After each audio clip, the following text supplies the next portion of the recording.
It is interesting to think about how large our world is and different activities and events are taking place all over the world. It is interesting to think how one country may be enduring a crisis while here in Australia it's just a normal day, and that without technology and furthermore social media, we actually wouldn't really know the full extent before the 6 p.m. news. In evolving social times, emergency communication is nothing but enhanced in this day and age. So let's think back to the age before the iPhone. It was 2007 for me, and I would be using a Motorola Razr. God bless those phones.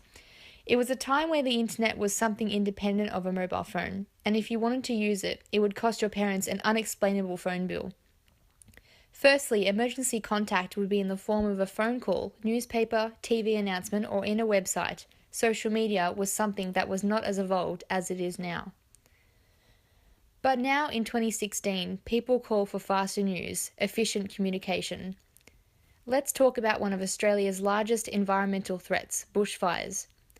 An average Australian has a fire plan. If not a written one, it is most often verbalised or has been mentioned throughout the community.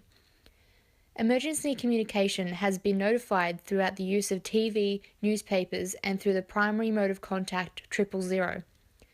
Gerald Barron describes crisis communication as, while almost everyone understands that these changes are big, I'd like to suggest that they are actually much bigger than most realise. Crisis communication in the social media era is not even the same game as it once was before. Luckily, the rise of social media and its ubiquitous nature has aided to emergency services as it has evolved crisis communication altogether. While some members of the community, including individual emergency service members, use social media to communicate and share information on Black Saturday, it was not used in any official emergency capacity.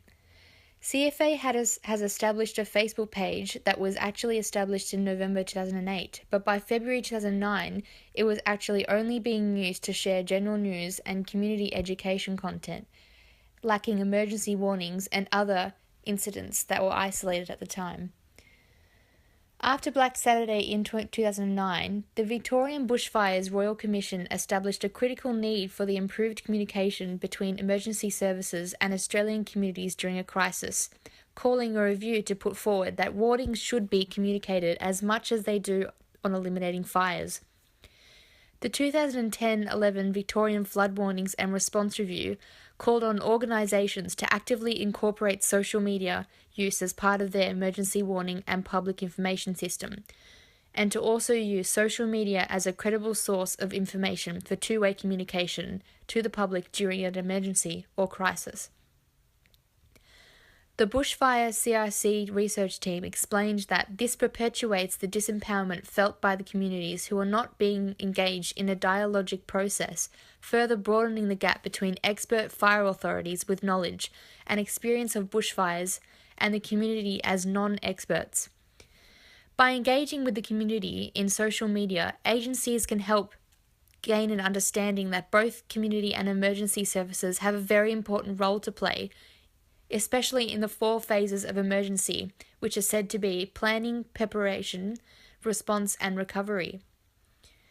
Now, we know that CFA has adapted a lot of things, but issuing warnings is now their current source of modern information. They do this through multiple mediums. This was created after Black Saturday to enable emergency communicators around the state to publish warnings simultaneously to websites, agencies, and primarily the Fire Ready phone app, emergency broadcasters, Victorian Bushfire Information Line, etc.